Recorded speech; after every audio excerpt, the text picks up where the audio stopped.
continually. I used to use the wooden ring clamp, but I said no, you could be pushing the wedge in and it doesn't hold it tight, and this is like a mini vise. Make sure that the ring is well centered in the clamp, it's straight. Yeah, right. Helps. And don't raise the ring like this. Don't raise it up high. Why? Maybe when you're pushing, it's going to bend over. So get it really into the clamp. That's what I notice with some of my students. They seem to hold it like this. No, the ring has to be supported. The shank has to be supported in the jaws of the clamp. And yes, after a short time, the leather will wear away. Say that faster. The leather will wear away. So go to your regular shoe repair shop, get some more leather, little square piece, and cut out, and then glue it in to the jaws, and you'll extend the life of the clamp for years. What do you use to glue it? Glue. Epoxy glue. I call it American Ingenuity. That's a cryonic thing. That's crazy glue.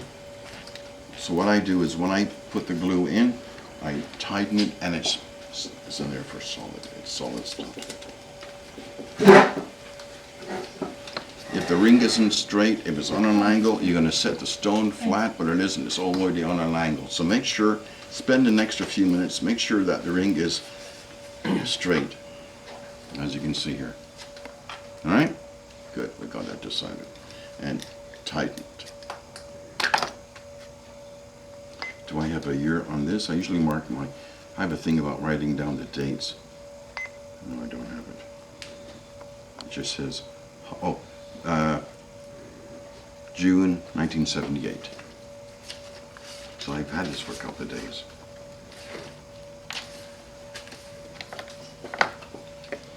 Use your little diamond picker upper, light stop, placing the wax on the table or the facets of the stone. Put it aside. We're going to get now our little files and make sure that the claws are equal height.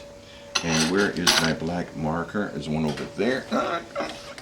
There it goes. There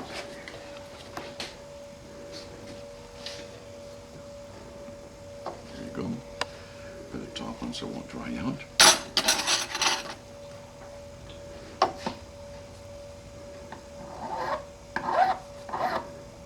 Yeah, all of them are touching. You concur. No, look at the top of the claws. Look at the top of the claws. Oh, you got the black off. Yes, and that means yeah, they're all touching. That means all the claws are the same height.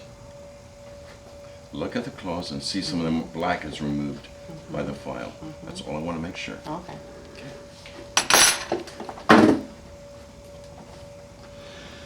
And what I'm going to do now is just see how much space I need for the stone. I'm going to open the claws just a smidge. Right now the stone is sitting on tops of the claws. I don't want that to happen. I'm going to get my pliers. Just bring them back a wee shade. What I'm doing is I'm resting one of the one of the jaws supporting the bottom of the claw, and with the other one I'm just bringing it back. And you do that from the bottom of the claw, correct? Yes, ma'am. Yeah, I want the whole claw to move just a little bit.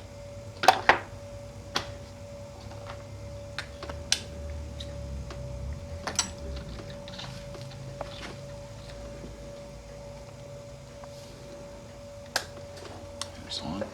And here we go. Go down 1/3. Oops. Oil.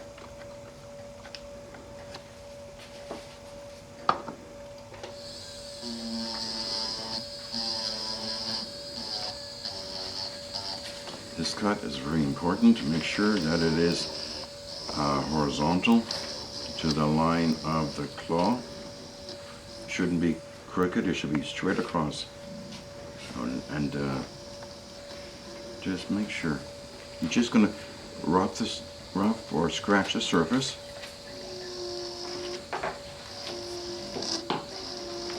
You can hear the motor is not going too fast. I'm very careful what I'm doing at this stage.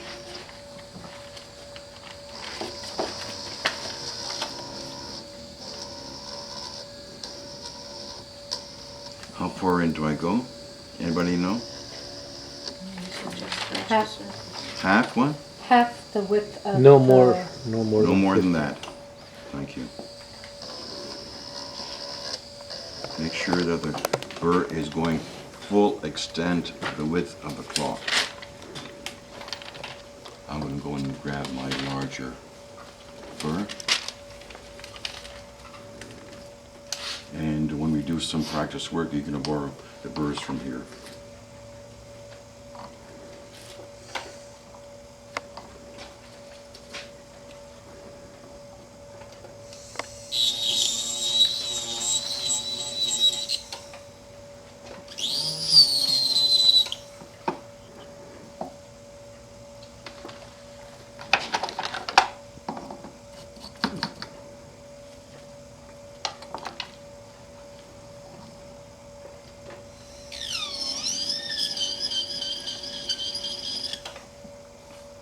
Okay, you can stop the camera for a second, Steve. If you do your own work, you'll have to use a little small round burr.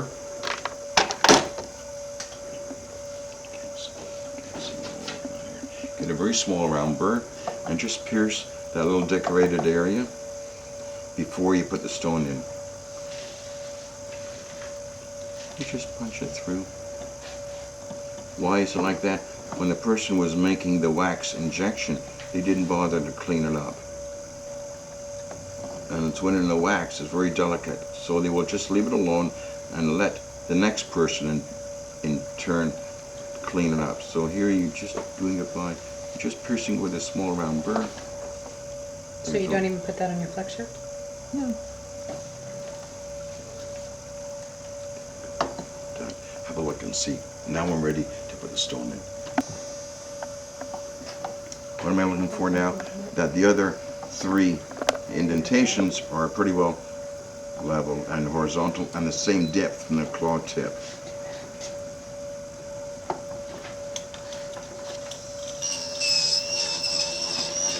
I'm only working on the pavilion part of the stone.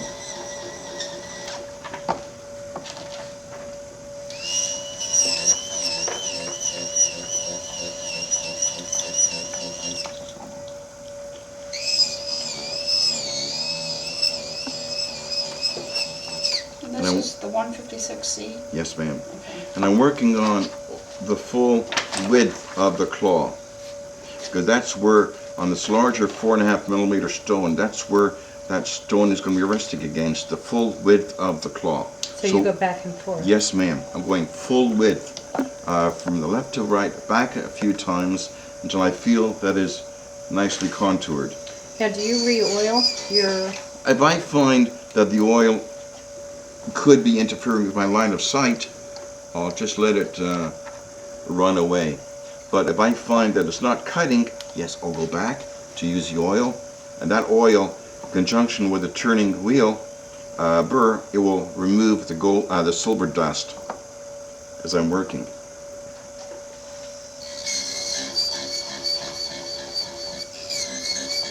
Just little micro motions, and I'm going back and forth on the claw. If I put too much oil on it, I can't see where the burr is. So you have to judge yourself how much oil to put on it. Don't go overboard. Don't bathe the ring in oil. And you don't have to go into the claw a lot. It's not necessary. Because what you do, if you go into the claw a lot, you're going to weaken the claw. Okay, I finished that part. Brush it. Examine what you got.